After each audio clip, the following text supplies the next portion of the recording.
Bismillahirrahmanirrahim. Assalamualaikum warahmatullahi wabarakatuh. Alhamdulillahirrabbilalamin. Wassalatu wassalamu ala asyrafil anbiya'i wal mursalin Sayyidina Muhammadin wa ala alihi wa sahbihi ajma'in, amma ba'du. Sahabat beriman yang dimuliakan Allah, syukur alhamdulillah kita bertemu lagi di channel ini. Pada kesempatan yang berbahagia ini, mari sejenak kita luangkan waktu kita untuk bersama-sama menyimak tausiah fenomenal dari guru kita Al-Maghfurullah Kiai Haji Zainuddin MZ. Beliau dikenal sebagai dai sejuta umat. Penasaran seperti apa isi kajian beliau? Mari kita simak bersama. Selamat mendengarkan. Wa qatlan nafsil lati harramallahu illa bil haq. Membunuh orang lain dengan cara yang tidak benar. Membunuh orang yang diharamkan oleh Allah Subhanahu wa ta'ala untuk melakukannya kecuali dengan alasan yang benar. Kita tahu Islam adalah agama damai. Sesuai dengan namanya, ia tidak dikembangkan dengan pedang dan kekerasan. Ia dikembangkan dengan keteladanan dan tuntunan moral. Oleh karena Islam bukan agama kekerasan, Islam pun tidak mementingkan dan mengajarkan kekerasan kecuali dengan alasan yang benar dan bisa dipertanggungjawabkan. Membunuh dengan sengaja, menghilangkan nyawa orang lain tanpa alasan yang bisa dibenarkan adalah merupakan dosa besar dan satu di antara 7 perkara yang bisa mendatangkan kerusakan dalam kehidupan dan yang hendaknya harus kita jauhi. Saudara-saudara kaum muslimin rahimakumullah, beberapa waktu yang lalu di sebuah kota kecil yang indah bernama New Auckland. Saudara tahu New Auckland? Itu dari Gunung Kidul masih ngidul lagi. Pernah diadakan satu seminar yang membicarakan bagaimana menyelamatkan masyarakat manusia dari bahaya Perang Dunia Ketiga. Diperkirakan kalau terjadi Perang Dunia Ketiga, manusia tidak akan tersisa. Sebab apa? Pada waktu itu, cadangan nuklir yang dimiliki oleh bersama Amerika dan Rusia konon sudah sanggup memusnahkan 6 miliar manusia pada saat jumlah manusia baru 5 miliar. Jadi kelebihan nuklir dunia ini. Kalau terjadi Perang Dunia Ketiga, sulit manusia untuk tersisa. Maka dibahaslah di dalam seminar itu, wah, supaya tidak terjadi Perang Dunia Ketiga, maka perlombaan membuat senjata-senjata canggih, alat-alat pembunuh modern harus segera dibatasi. Dibahas, tidak mungkin kita membatasi perlombaan membuat senjata. Kenapa? Makin maju ilmu dan teknologi, makin canggih senjata yang ditemukan. Atom sudah meningkat menjadi nuklir, nuklir sudah meningkat menjadi neutron, dan kita tahu bom yang bernama neutron ini bom yang cukup membunuh tanpa perlu merusak. Artinya kalau dia diledakkan di kota kita ini, bangunan utuh, jembatan tidak ambruk, rumah-rumah tetap berdiri, tapi semua yang bernama hidup mati. Itu katanya lebih sopan dari bom atom. Sebab kalau si atom ini sudah membunuh, merusak pula. Neutron cukup membunuh saja tanpa perlu merusak. Jadi majunya senjata-senjata teknologi sebagai akibat yang logis dari kemajuan ilmu pengetahuan ini tidak bisa kita batasi. Dan memang sebenarnya yang bahaya bukan senjatanya, tapi manusia yang mengendalikan senjata itu. Mereka kembali kepada prinsip the man behind the gun. Bukan senjatanya yang bahaya, tapi manusia yang mengendalikan senjata itu yang bahaya. Walaupun senjatanya modern, katakanlah model M16 umpamanya, kalau yang mengendalikannya orang beriman, insya Allah aman. Tapi biar megang cuma senapan angin, kalau yang megang orang brutal, ngeri kita deket-deket. Apalagi kalau memang bukan ahlinya menggunakan senjata, bisa ngeker kaki kena jidat.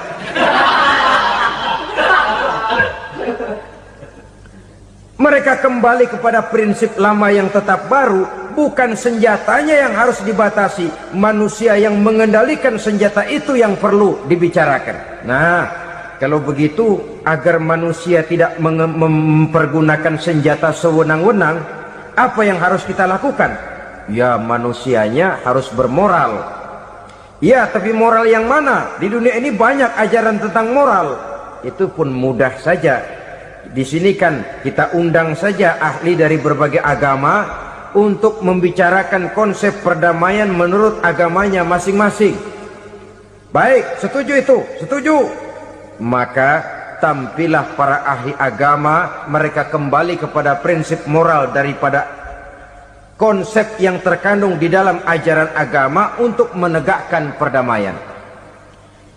Mula-mula naiklah ahli dari agama Hindu, dibacakan konsep perdamaian menurut ajaran agama Hindu, bahwa untuk damai manusia harus meninggalkan nafsu keduniaannya, menempuh samsara dan sebagainya untuk mencapai nirwana, menjauhi kemegahan dan kemewahan dunia. Ini lalu dibahas, rasanya juga tidak mungkin ini. Kemudian dari agama Nasrani, bahwa untuk damai manusia harus menciptakan sifat kasih sayang. Kalau ditampar pipi kiri, berikan pipi yang kanan. Kalau diberikan selendang, berikan baju. Nanti orang kasihan, lalu dia tidak akan nampar lagi. Ketika ini dibahas, ternyata rasanya pun tidak mungkin bisa diterima. Karena apa? Di zaman sekarang orang ditampar pipi kiri, dikasih pipi kanan. Bukan kasihan, gemes. Damai belum tentu, bonyok udah jelas.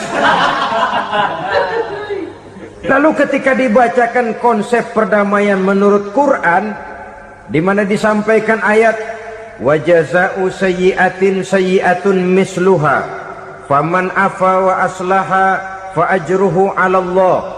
Balasan terhadap satu kejahatan adalah kejahatan yang seimbang. Tetapi barang siapa yang memberi maaf dan mencari jalan damai, itulah yang terbaik dan akan mendapat pahala dari Allah Subhanahu wa ta'ala. Kamu tidak salah ditampar pipi kirimu, tampar lagi pipi kirinya sekeras dia menampar pipi kirimu. Nanti orang tidak mau menampar kita karena dia tahu kalau dia tampar kita, dia akan menderita tamparan sekeras dia menampar kita. Akan terjadilah prinsip saling hormat menghormati, tidak saling ganggu, tidak saling usil, tidak saling jahil. Atas dasar ini perdamaian bisa ditegakkan. Mereka bisa menerima konsep ini, tapi kemudian seminar ditutup tanpa satu keputusan resmi. Kenapa? Terus terang mereka kagum dengan konsep Islam, tapi sentimen lama terhadap nilai-nilai Islam telah menutup mata mereka untuk menerima kebenaran dari ajaran Al-Quranul Karim. Saudara-saudara kaum muslimin rahimakumullah, kembali kita kepada persoalan pokok. Roh adalah dari Allah, dia akan kembali kepada Allah, milik mutlak dari Allah. Tidak pantas kita merampasnya dari orang lain. Tidak wajar kita menghilangkannya tanpa alasan yang dibenarkan oleh agama. Di zaman sekarang, akibat persaingan hidup yang makin tajam, lapangan kerja yang makin sulit, tensi ekonomi yang makin tinggi, atau karena nilai moral yang makin rendah, atau juga karena rapuhnya pegangan orang kepada agama, nyawa rasanya sudah sedemikian murahnya. Berbagai kasus membuat berdiri bulu roma kita. Ada mayit, ada manusia dipotong 6, dicincang macam kambing. Ada yang dipotong 5, ada yang dipotong 13, dikardusin, dibuang ke tempat sampah. Inna lillahi wa inna ilaihi raji'un. Gejala apa ini? Kanibalisme. Manusia sudah demikian sadisnya, manusia sudah sedemikian buasnya, sehingga sesama manusia diperlakukan seperti hewan. Padahal hewan sendiri Belum pernah macan makan macan, bagaimanapun buasnya macan. Belum pernah serigala memakan serigala, bagaimanapun brutalnya serigala. Tetapi manusia makan manusia di zaman sekarang kadang jadi kenyataan dalam kehidupan kita. Kadang persoalannya remeh saja. Soal uang 200 perak, pisau bicara, nyawa melayang. Soal rokok sebatang, celurit bicara, nyawa melayang.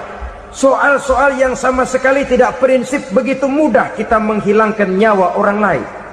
Padahal Nabi pernah memperingatkan, apabila dua orang muslim sudah berkelahi dan berbunuh-bunuhan, al-qatil wal maqtul finnar, yang membunuh dan yang terbunuh dua-duanya neraka. Sahabat heran, ya Rasul, kalau yang terbunuh, kalau yang membunuh masuk neraka itu sih wajar, tapi yang terbunuh kenapa neraka juga? Beliau menjawab, dua-duanya sudah punya niat untuk saling membunuh. Niatnya itu yang diponten. Yang terbunuh cuman lagi apes aja, keduluan dia. Umpama tidak terbunuh, pasti dia yang akan membunuh. Oleh karenanya al-qatil wal maktul, yang membunuh dan yang dibunuh finnar, dua-duanya masuk ke dalam neraka. Islam menghormati kehidupan, tidak hanya terbatas kepada sesama muslim, orang-orang yang berlainan agama pun yang mau hidup berukun, damai, berdampingan dengan umat Islam, jiwa mereka, darah mereka dilindungi oleh nilai-nilai Islam yang disebut dengan kafir zimmi ini. Mengganggu mereka sama saja dengan mengganggu aku, kata Nabi. Jadi oleh karena itu, sayangilah sesama. Kehidupan adalah anugerah Allah, bukan wewenang kita untuk mencabutnya dari orang lain, bukan wewenang kita untuk merampas dan menghilangkannya dari orang lain. Apa yang tidak enak terjadi pada diri kita, begitu pula lah apabila terjadi pada diri orang lain. Sehingga Nabi mengatakan, la yu'minu ahadukum hatta yuhibba li akhihi ma yuhibbu li nafsihi. Belum dikatakan beriman seseorang kamu apabila dia belum mencintai saudaranya seperti ia mencintai dirinya sendiri.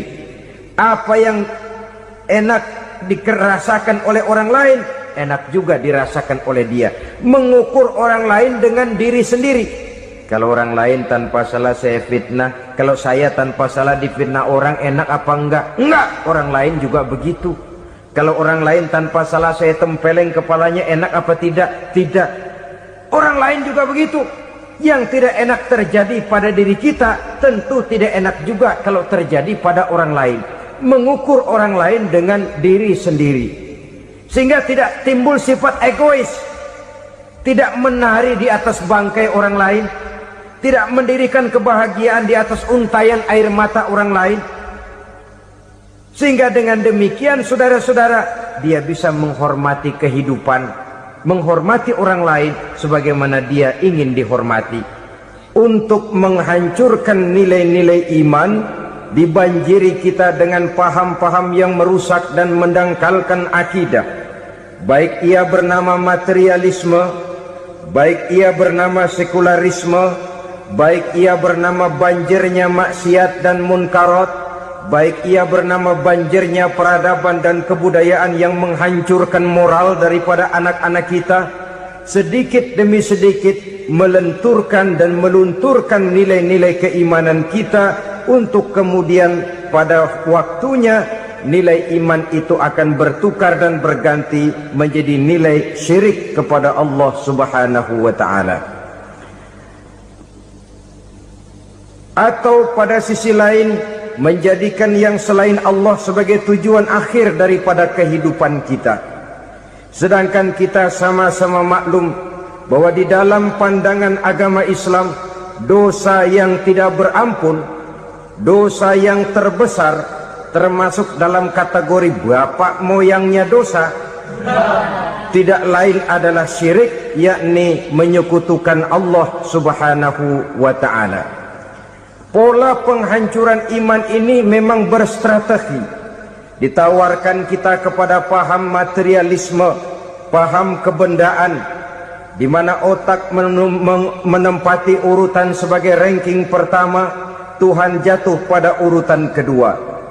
Lalu menyusul kepada paham sekularisme, Allah dipisahkan dari seluruh kegiatan hidup ini, untuk pada gilirannya menjadikan yang selain Allah sebagai tujuan akhir daripada seluruh kegiatan hidup kita. Oleh karenanya, kewajiban menjaga nilai-nilai iman ini merupakan kewajiban yang mulia tetapi berat, tidak hanya untuk kita, tetapi juga bagaimana mewariskannya kepada anak-anak kita, generasi yang akan datang. Orang-orang tua bijaksana yang diceritakan di dalam Al-Quran, kalau sudah berpikir tentang anak-anaknya, pertanyaan yang paling mereka risaukan ialah, ma ta'buduna min ba'di. Anakku, kalau pada satu saat aku, ayahmu sudah tidak ada lagi di dunia ini, meninggalkan kamu semua, ma ta'buduna min ba'di, apa yang akan kamu sembah nak? Jikalau sekarang ayahmu masih mau ke masjid, masih mau melakukan ruku' dan sujud, masih beribadah menyembah Allah Subhanahu wa ta'ala, kalau orang tuamu sudah tidak ada, ma ta'buduna min ba'di, masihkah engkau mau datang ke masjid? Masihkah engkau mau rukuk dan sujud? Masihkah engkau mau menyembah Allah Subhanahu wa ta'ala? Pertanyaan ini yang dipikirkan oleh Nabi Yakub kepada putra-putranya. Pertanyaan ini yang diteruskan oleh Nabi Ibrahim kepada anak-anaknya. Pertanyaan ini yang diwariskan oleh generasi ulama salafus saleh kepada para generasi berikutnya. Bagaimana kita generasi sekarang? Kita orang-orang tua sekarang bukan berfikir ma ta'buduna min ba'di, malah yang kita fikirkan ma ta'kuluna min ba'di. Kalau bapak tidak ada nanti kamu makan apa nak? Perkara kamu nyembah apa? Urusan nomor 18. Yang penting kamu nanti hidup bisa makan nak. Maka kita sibuk mewariskan harta kepada anak-anak kita. Kita sibuk mewariskan kebun dan tanah kepada anak-anak kita. Kita sibuk mewariskan pabrik kepada anak-anak kita, sementara kita lupa mewariskan intan yang paling mahal, mewariskan mutiara yang paling berharga, yaitu nilai iman kepada Allah Subhanahu wa ta'ala. Alangkah baiknya apabila warisan harta, warisan tanah dan kebun, warisan rumah dan pabrik didasari lebih dahulu dengan mewariskan nilai iman kepada Allah Subhanahu wa ta'ala. Sebagai orang-orang tua, kita boleh bersedih kalau anak kita tidak mengerti komputer. Kita boleh bersedih kalau anak kita tidak mengerti matematika. Kita boleh bersedih kalau anak kita tidak mengerti bahasa Inggris. Tapi sewajarnya lebih bersedihlah kita orang tua jikalau mempunyai anak yang tidak kenal Allah sebagai Tuhannya, yang kemudian tidak mau rukuk dan sujud kepada Allah Tuhannya. Itulah kemalangan yang paling malang bila kita meninggalkan generasi yang tidak bertauhid kepada Allah Subhanahu wa ta'ala. Betapapun anak kita tidak ngerti komputer, saudara, paling-paling kerugiannya cuma kerugian dunia. Masuk dia ke alam barzakh, munkar nakir tidak akan sempat tanya kau belajar komputer apa tidak. Kumpul dia di padang mahsyar, malaikat juga tidak akan tanya matematikamu nilainya berapa. Yang ditanya, kau kenal Allah, kau rukuk dan sujud kepadanya, kau pernah datang ke masjid. Oleh karena itu sekali lagi, menjaga nilai iman tidak hanya untuk kita, tetapi juga mewariskannya kepada anak-anak kita, generasi yang akan datang. Sungguh kemalangan yang paling besar apabila kita meninggalkan anak-anak kita. Mereka kita tinggalkan lemah ekonominya, itu tidak baik. Mereka kita tinggalkan lemah otaknya, itu pun akan membuat mereka tertinggal oleh yang lain. Tapi yang paling celaka, jikalau kita tinggalkan mereka dalam kondisi lemah imannya, rapuh akidahnya, tidak baik dan tidak betul keyakinan hidupnya. Oleh karena itu Nabi berpesan, jauhilah 7 perkara yang merusak. Yang pertama, syirik kepada Allah subhanahu wa ta'ala, menyekutukan Allah baik dalam ucapan, dalam keyakinan, ataupun dalam perbuatan. Ini perkara pertama yang termasuk 7 perusak besar di dalam kehidupan. Kalau sudah jatuh kita ke lembah syirik, bagaimanapun banyak kebaikan yang kita kerjakan, berjiwa sosial, bertangan pemurah, gemar menolong orang lain, kalau memang dasarnya syirik, maka seluruh kebaikan kita akan hancur, tidak akan ada nilainya dalam pandangan Allah subhanahu wa ta'ala. Dalam pandangan manusia, mungkin kita dicatat sebagai orang sosial, gemar menolong orang lain, tidak berpangku tangan melihat orang yang mendapat kesulitan. Tapi oleh karena dasarnya syirik, dasarnya tidak mentauhidkan Allah, maka seluruh nilai kebaikan yang kita kerjakan tidak akan ada nilainya dalam pandangan Allah subhanahu wa ta'ala. Maka jagalah iman kita, jangan sampai dihinggapi penyakit syirik yang bagaimana kecilnya sekalipun.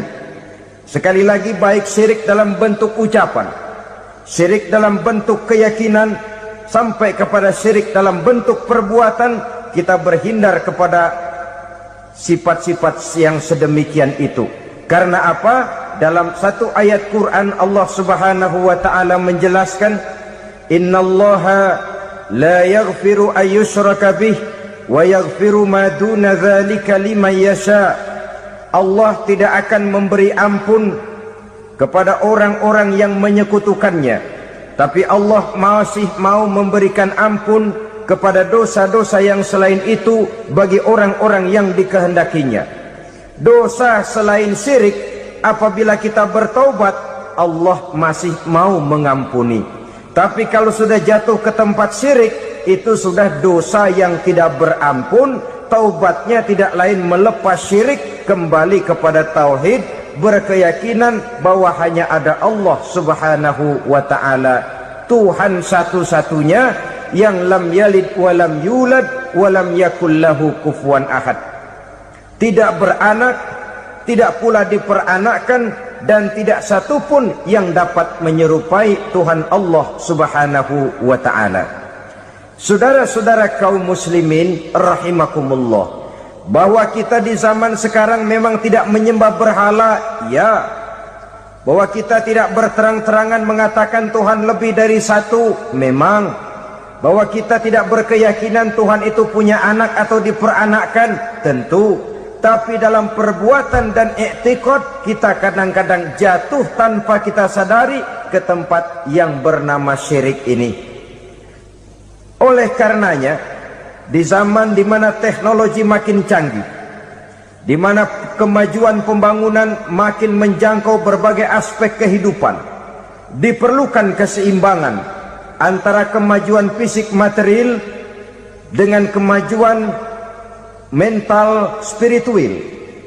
Apabila tidak ada keseimbangan, yang terwujud tentulah kepincangan, yang diawali dengan pincangnya cara kita berpikir, sehingga pada akhirnya akan mengarah kepada pincangnya cara kita berbuat dan bertindak di dalam kehidupan kita.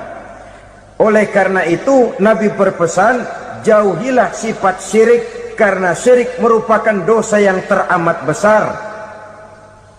Ini sifat merusak yang pertama. Yang kedua, kata Nabi, wasihra, jauhilah sihir. Sihir ini juga termasuk perkara yang merusak kehidupan. Kita semua sama-sama maklum bahwa sihir sebenarnya bukan persoalan baru. Sejak sebelum datang Islam, sihir itu sudah ada. Di zaman Yunani kuno, sihir ada. Di zaman Mesir kuno, di zaman Cina kuno, dan yang lain-lain yang serba kuno, sihir itu sudah ada. Bahkan para nabi pun, para rasul yang diutus oleh Allah subhanahu wa ta'ala, senantiasa berhadapan dengan ahli-ahli sihir untuk menguji kebenaran dari misi yang mereka bawa. Sihir adalah perbuatan di luar kebiasaan yang bisa dikerjakan oleh ahlinya dengan bantuan jin atau setan. Hukum mempelajari sihir adalah haram, mengamalkannya lebih haram lagi. Sebab itu saudara-saudara, sihir merupakan perbuatan merusak yang harus kita jauhi. Ciri-ciri daripada perbuatan sihir, pertama, ia mengandung tipuan, bayangan khayal. Di zaman Nabi Musa misalnya, orang melihat tambang-tambang itu seperti ular. Nabi Musa melayangkan tongkatnya menjadi ular-ular besar yang memakan ular-ular kecil ciptaan tukang-tukang sihir Fir'aun tadi. Lalu sihir bisa terjadi dengan bantuan jin kafir atau setan. Kemudian ciri yang ketiga, sifatnya halus dan tersembunyi. Taruh kata ada seorang ahli sihir yang mempergunakan ayat-ayat Quran sebagai jompa-jampe, sebagai baca-bacaan, itu cuma sekedar kedok. Tujuannya tidak lain menjadikan agama sebagai kedok untuk membenarkan cara yang dimurkai oleh Allah Subhanahu wa ta'ala. Satu hadis yang diriwayatkan oleh Imam Bazar dan Tabrani, Nabi berpesan, "Laisa minna man tatayyara lahu au takahhana au tukuhina lahu au sahira lahu." Tidak termasuk ke dalam golonganku, kata Nabi. Tidak termasuk umatku. Siapa mereka? Man tatayyara lahu, orang yang bertatoyur. Apa tatoyur itu? Dari kalimat toyaro, artinya terbang. Toir biasa diartikan dengan burung. Tatoyaro percaya kepada suara-suara burung. Man tatayyara lahu, mempercayai, meyakini dengan benar-benar kepada suara beburungan. Kan suka ada itu, nah bunyi burung tuh, maling liwat. Maling liwat. Burung bunyi, maling liwat. Itu termasuk tatayyara lahu, percaya kepada suara burung. Kan aneh kalau suara orang nggak dipercaya, suara burung malah dipercaya. Ada ustadz ceramah, kiai ngaji, nggak mau didengerin, burung dengerin bener. Nah, suaranya dari sebelah mana? Belah kulon. Nah, itu tandanya anu. Habis dihitung-hitung.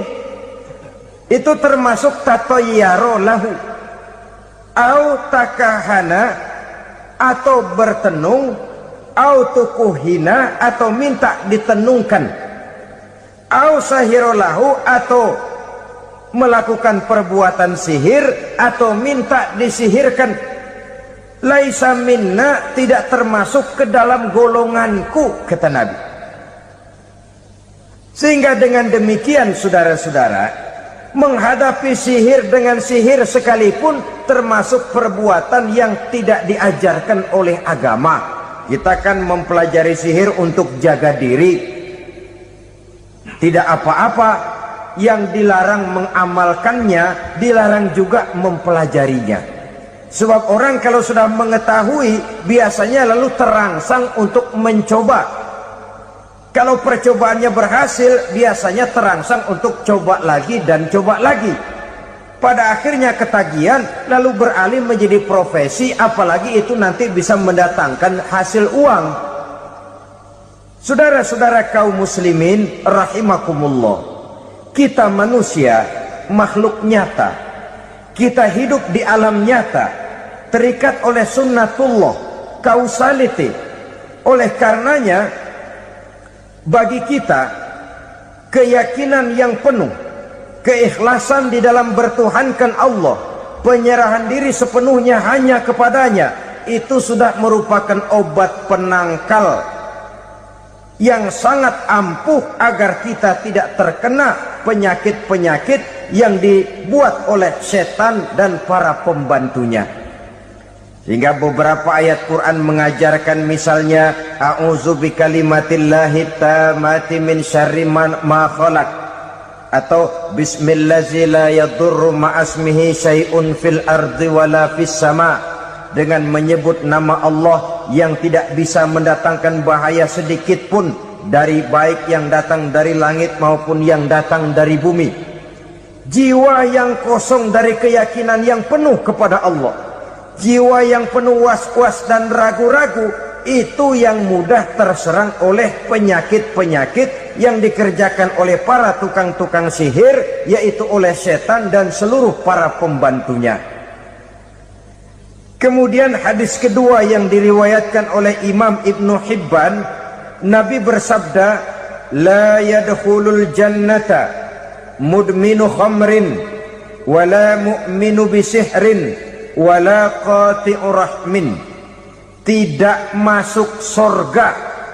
Ini Nabi yang bilang, tidak masuk surga. Siapa itu? Pertama, mudminu khamrin, orang yang berkekalan dalam mabuk. Selalu mudminun itu sudah menjadi perbuatan rutinnya, tidak kapok-kapoknya, teler seumur hidup. Mudminu khamrin, tidak masuk surga orang yang selalu bermabuk-mabukan. Yang kedua, wala mu'minu bisihrin, orang mukmin tapi main sihir. Ini juga oleh Nabi diperingatkan, tidak akan masuk surga orang mukmin tapi suka main sihir. Wala qati'u rahmin, dan tidak juga orang yang memutuskan silaturahmi. Tiga macam manusia yang diperingatkan Nabi tidak akan masuk surga: orang yang selalu mabuk, orang mukmin yang main sihir, dan orang yang memutuskan silaturahmi. Saudara-saudara kaum muslimin rahimakumullah. Lalu orang berkata, kenapa dilarang kita bersihir? Padahal Rasul sendiri kan punya mukjizat. Nah, kita memang harus membedakan antara mukjizat dengan sihir. Dalam kehidupan agama kita kenal ada yang namanya mukjizat, ada yang namanya karomah atau keramat biasa diucapkan, ada yang namanya maunah, ada yang namanya irhas, ada juga yang namanya sihir. Kesemuanya ini berbeda, saudara-saudara. Yang dinamakan mukjizat itu khusus untuk para rasul saja. Satu kejadian luar biasa yang terjadi dilakukan oleh rasul atas izin dari Allah Subhanahu wa taala. Perbedaannya dengan sihir jelas. Sihir dari setan, mukjizat dari Allah. Sihir bisa dipelajari, mukjizat tidak. Sihir umumnya untuk maksud-maksud yang tidak baik, sedangkan mukjizat untuk memperkuat kebenaran yang disampaikan oleh para rasul dan ditentang oleh umatnya. Bahkan kafir Quraisy dahulu menganggap orang-orang ahli sihir itu berada dalam satu posisi yang hina, sehingga mereka mengatakan dan menuduh Nabi Muhammad sebagai tukang sihir. Tuduhan sebagai tukang sihir adalah tuduhan yang sangat aib dan hina. Di tengah masyarakat kufar jahiliyah, kedudukan tukang sihir dipandang sebagai kedudukan yang hina, sehingga mereka mengejek Nabi dengan sebutan tukang sihir. Jadi mukjizat hanya untuk Rasul saja. Kemudian karomah. Karomah ini asal kata dari karoma, kehormatan, kemuliaan yang diberikan Allah kepada hamba-hambanya yang rajin mendekatkan diri kepadanya. Oleh karena ketekunannya melaksanakan ibadah, Allah memberikan keistimewaan kepada orang itu, yang dengan keistimewaannya dia bisa mengerjakan yang tidak bisa dikerjakan oleh orang lain. Karomah hanya bisa dicapai dengan prestasi ibadah. Kalau sihir, mau ibadah apa enggak, asal dia belajar, bersatu dan berteman dengan setan, memenuhi persyaratan-persyaratan setan, biasanya lalu bisa. Sedangkan karomah tidak mungkin terwujud tanpa orang mendekatkan diri sedekat-dekatnya kepada Allah Subhanahu wa ta'ala. Maka kita lihat biasanya orang-orang yang punya ilmu sihir, mukanya rata-rata nggak enak dilihat. Kumuh, jauh dari air wudhu, jauh dari sujud kepada Allah, malah berteman dengan setan, menjadi pelayan-pelayannya setan. Saudara-saudara, adapun maunah, keistimewaan yang diberikan Allah kepada hamba-hambanya yang belum sampai kepada tingkat wali, tapi orang itu lebih banyak kebaikannya daripada kesalahannya. Umpamanya, saudara jalan bertiga di pinggir jalan, saudara ada pada posisi di tengah, lalu bertiga ini ketabrak mobil. Menurut perhitungan saudara mati lebih dahulu, tapi terjadi hal yang aneh, dua teman saudara mati, saudara malah cuma luka dan lecet sedikit saja. Apa itu? Kalau kita lebih banyak kebaikannya daripada kesalahannya, itu yang dinamakan maunah, pertolongan yang diberikan Allah kepada hamba-hambanya yang lebih banyak kebaikannya daripada kesalahannya. Sedangkan yang dinamakan irhas, kejadian luar biasa pada diri seseorang pada waktu dia masih kecil, yang menunjukkan tanda-tanda keistimewaannya. Itu umumnya pada para nabi pada usia kecilnya sudah ada irhas, tanda-tanda istimewa. Jelas baik mukjizat, karomah, maunah maupun irhas berbeda dengan sihir. Sihir ini jelas saja merupakan bantuan dan persekutuan antara manusia dengan setan.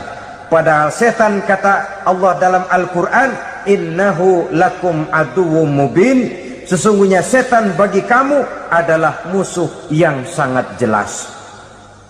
Saudara-saudara kaum muslimin rahimakumullah, di zaman sekarang dalam menghadapi beban kehidupan yang makin pelik, menghadapi stres yang tidak kunjung selesai, menghadapi persoalan-persoalan yang teramat berat, orang sering mencari jalan keluar kepada hal-hal yang menurut pendapatnya bisa meringankan beban moralnya itu.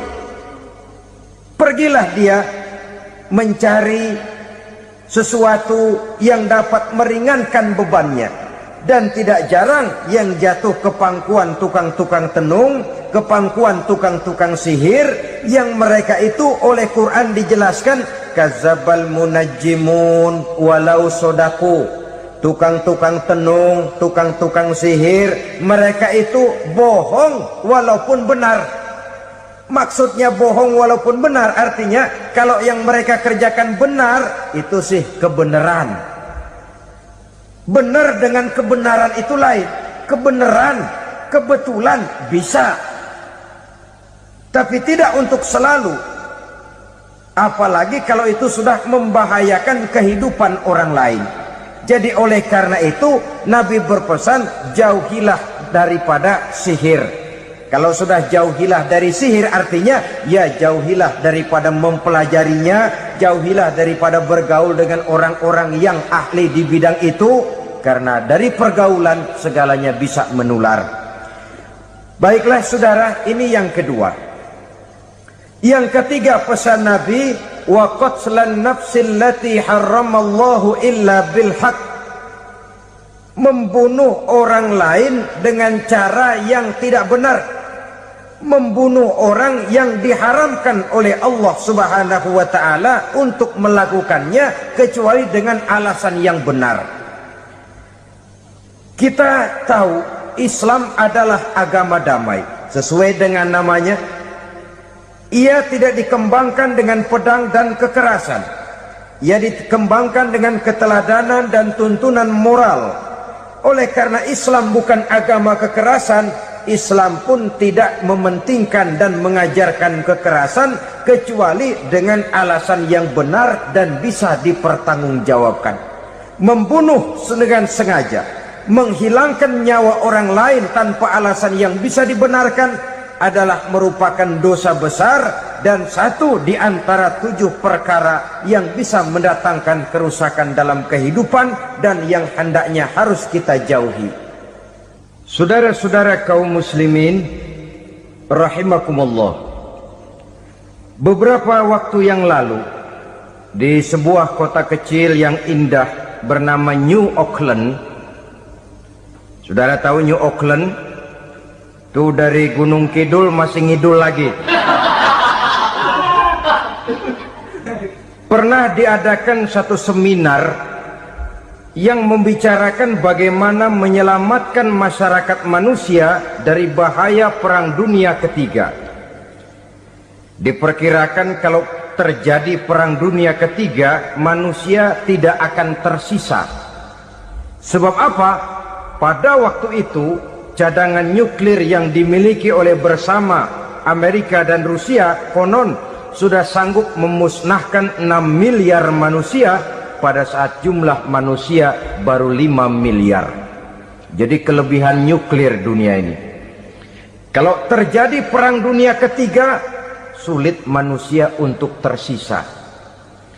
Maka dibahaslah di dalam seminar itu, wah, supaya tidak terjadi Perang Dunia Ketiga, maka perlombaan membuat senjata-senjata canggih, alat-alat pembunuh modern harus segera dibatasi. Dibahas, tidak mungkin kita membatasi perlombaan membuat senjata. Kenapa? Makin maju ilmu dan teknologi, makin canggih senjata yang ditemukan.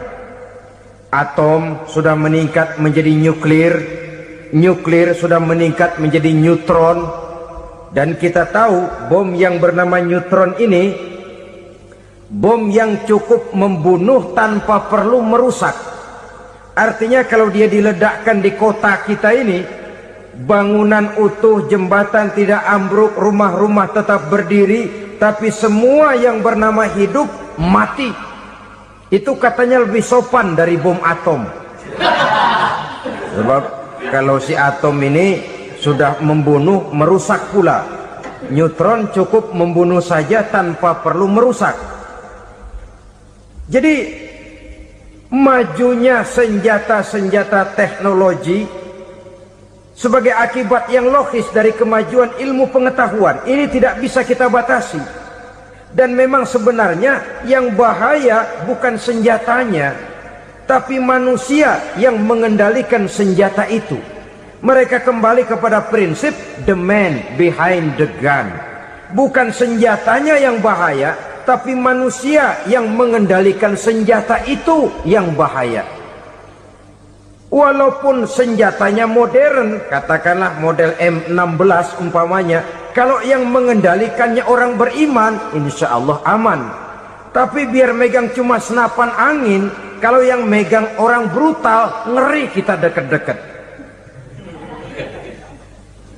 Apalagi kalau memang bukan ahlinya menggunakan senjata, bisa ngeker kaki kena jidat.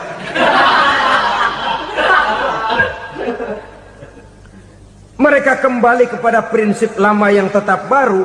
Bukan senjatanya yang harus dibatasi, manusia yang mengendalikan senjata itu yang perlu dibicarakan. Nah, kalau begitu, agar manusia tidak mempergunakan senjata sewenang-wenang, apa yang harus kita lakukan?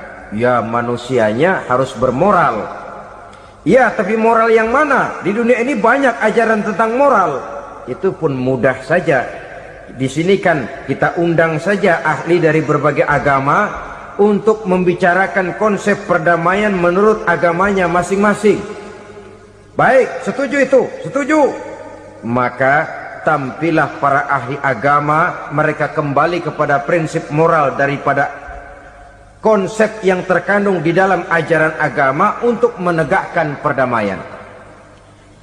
Mula-mula naiklah ahli dari agama Hindu, dibacakan konsep perdamaian menurut ajaran agama Hindu, bahwa untuk damai manusia harus meninggalkan nafsu keduniaannya, menempuh samsara dan sebagainya untuk mencapai nirwana, menjauhi kemegahan dan kemewahan dunia. Ini lalu dibahas, rasanya juga tidak mungkin ini. Kemudian dari agama Nasrani, bahwa untuk damai manusia harus menciptakan sifat kasih sayang. Kalau ditampar pipi kiri, berikan pipi yang kanan. Kalau diberikan selendang, berikan baju. Nanti orang kasihan, lalu dia tidak akan nampar lagi. Ketika ini dibahas, ternyata rasanya pun tidak mungkin bisa diterima. Karena apa? Di zaman sekarang orang ditampar pipi kiri, dikasih pipi kanan. Bukan kasihan, gemes. Damai belum tentu, bonyok udah jelas. Masya Allah, sangat luar biasa kajian yang sudah disampaikan oleh guru kita Al-Mafrullah Kiai Haji Zainuddin Amzad.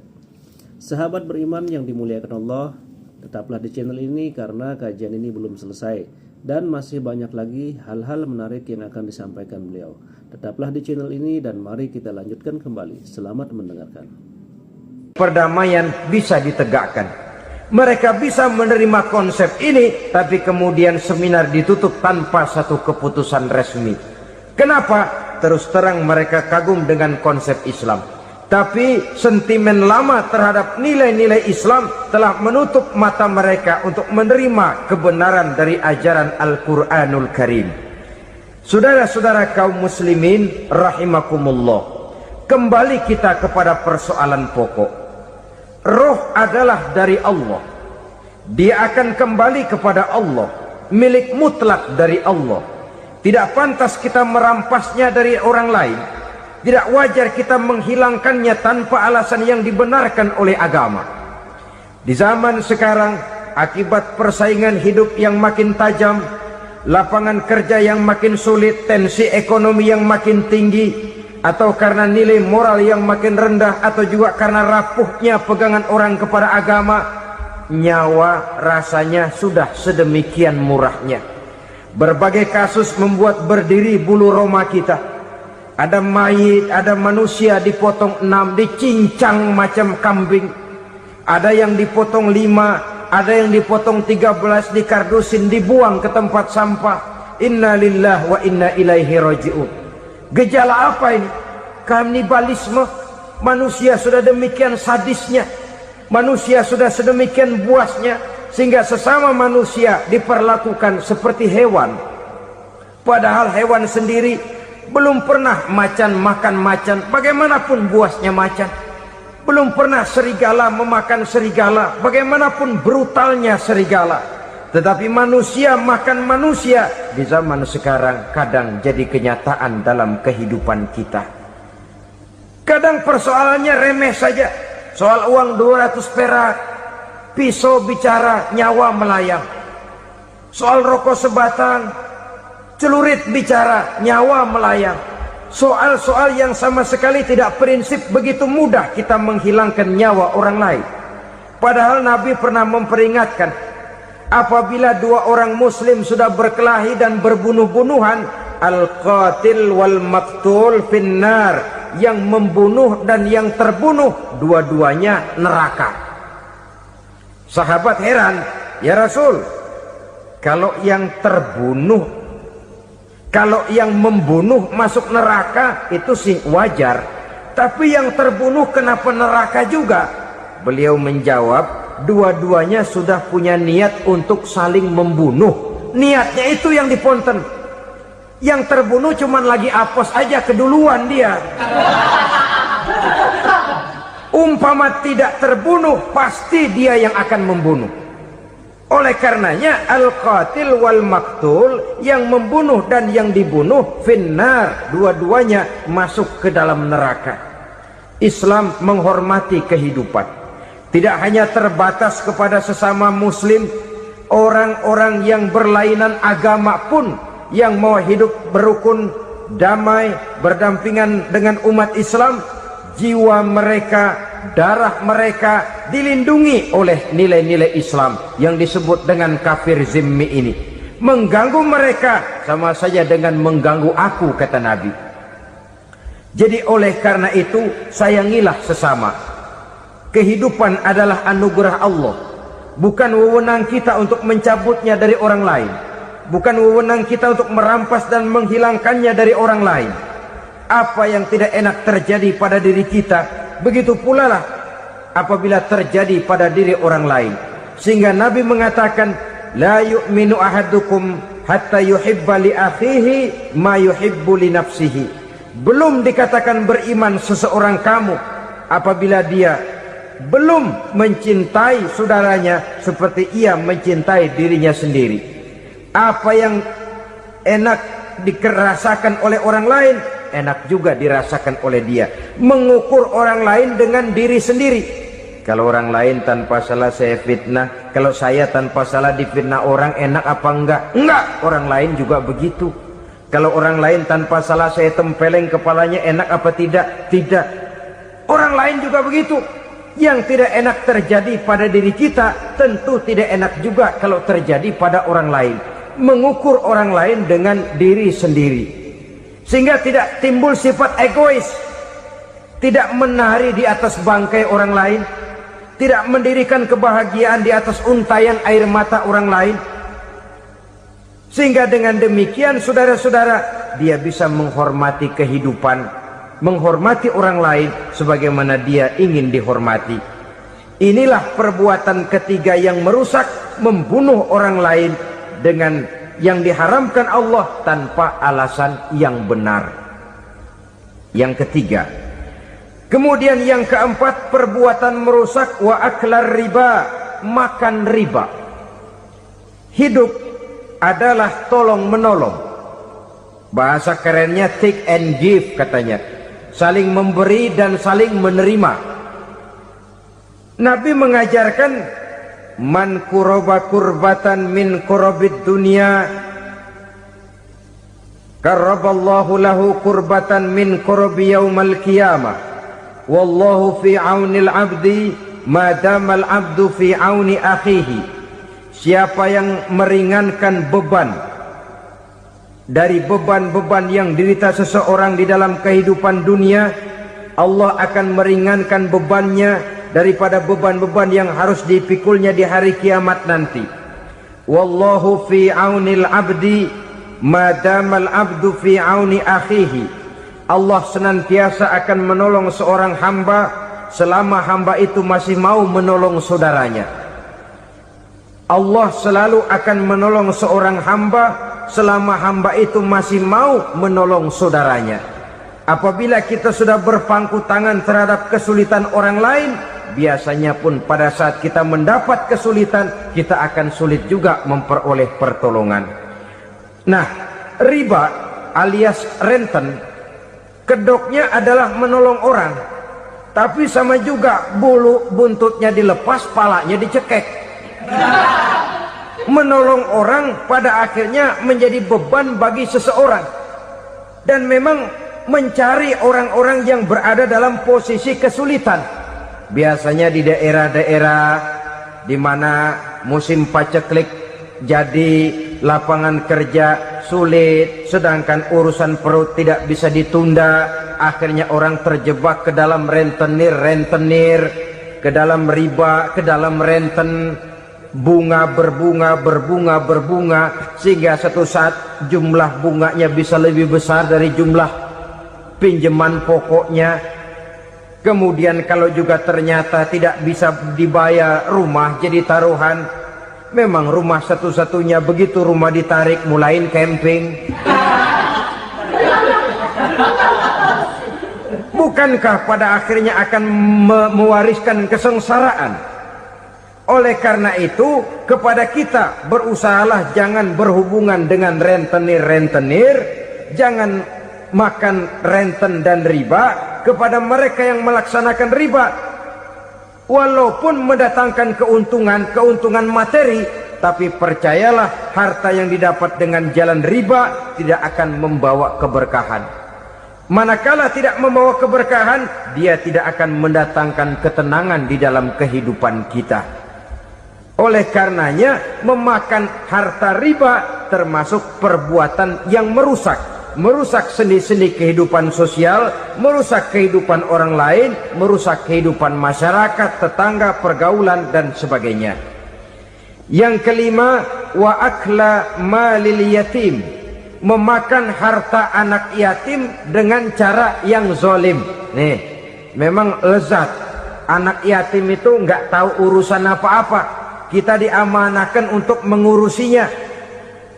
Kadang-kadang dibentuklah panitia penyantunan yatim piatu. Yatimnya mah tetap kelaparan, panitianya yang pada gendut.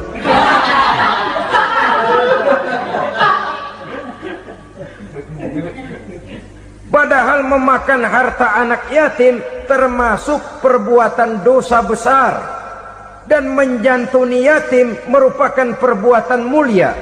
Nabi mengatakan, ana wa kafilul yatim kahataini yaumal qiyamah. Aku dan orang-orang yang menyantuni anak yatim seperti dua jari ini pada hari kiamat nanti. Dekat sekali.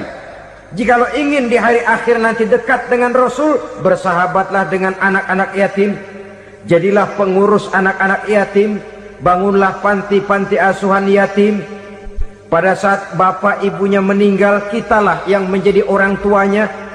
Bahkan sedemikian besar perhatian Islam terhadap anak-anak yatim ini, sehingga Quran memberikan peringatan, ara'aital ladzi yukadzibu bid-din fadzalikal ladzi yad'ul yatim wa la yahuddu ala ta'amil miskin. Tahukah kamu siapa orang yang mendustakan agama, beragama tapi dianggap dusta, salatnya dusta, puasanya dusta karena agamanya sudah berdusta. Siapa mereka? Fadzalikal ladzi yad'ul yatim, orang yang menyia-nyiakan anak yatim, wala yahuddu ala ta'amil miskin, dan tidak pernah memberi makan kepada orang-orang yang menderita kemiskinan. Menyia-nyiakan, meninggalkan anak yatim termasuk perbuatan yang divonis kita sebagai orang yang mendustakan agama. Saudara-saudara kaum muslimin rahimakumullah, maka sangat dicela mengeksploitir anak-anak yatim, menjadikan mereka sebagai kedok untuk mencari kekayaan pribadi. Tetapi jikalau ikhlas, ganjarannya sangat besar, nilai pahalanya sangat besar. Menyantuni yatim tidak hanya setahun sekali. Kalau Muharram pakai istilah lebaran yatim, dibentuklah panitia, diberilah beras, uang 45.000 rupiah, alhamdulillah. Tapi jangan lupa, si yatim tidak hidup cuma satu hari. Dia tidak hidup cuma di bulan Muharram saja. Dia hidup 12 bulan dalam setahun. Sebagaimana anak-anak yang lain, dia juga berhak punya masa depan. Dia juga berhak menikmati bangku sekolah. Dia berhak mengenyam arti dan makna pendidikan. Dia berhak membekali diri dengan ilmu dan pengetahuan, seperti halnya anak-anak yang lain. Maka kita yang diberikan keluasan oleh Allah, ingatlah itu, bersahabatlah. Alhamdulillahirrabbilalamin. Demikianlah kajian penuh ilmu, hikmah, dan manfaat yang sudah disampaikan oleh guru kita Al-Maghfurullah Kiai Haji Zainuddin MZ. Sahabat beriman yang dimuliakan Allah, mari kita doakan guru kita, semoga beliau diampuni segala dosa-dosanya dan dilapangkan kuburnya. Dan buat sahabat semua yang sudah setia menyimak kajian ini sampai selesai, saya ucapkan terima kasih banyak. Doa dan harapan saya, semoga sahabat semua selalu diberikan kesehatan, dimudahkan segala urusannya, dan dilancarkan rezekinya. Amin ya rabbal alamin. Demikian yang dapat saya bagikan, kurang lebihnya mohon maaf. Sampai bertemu lagi di video berikutnya. Wabillahi taufik wal hidayah waridha wal inayah. Wassalamualaikum warahmatullahi wabarakatuh. Setelah kita bersama-sama mendengarkan tausiah yang sangat luar biasa dari guru kita Al-Maghfurullah Kiai Haji Zainuddin MZ, sekarang mari kita lanjutkan aktivitas kita masing-masing. Semoga apa yang sudah disampaikan oleh beliau menjadi ilmu yang bermanfaat dalam kehidupan kita sehari-hari. Selamat beraktivitas buat sahabat semua dan sukses selalu. Amin ya rabbal alamin. Sampai bertemu lagi di kajian berikutnya. Wassalamualaikum warahmatullahi wabarakatuh.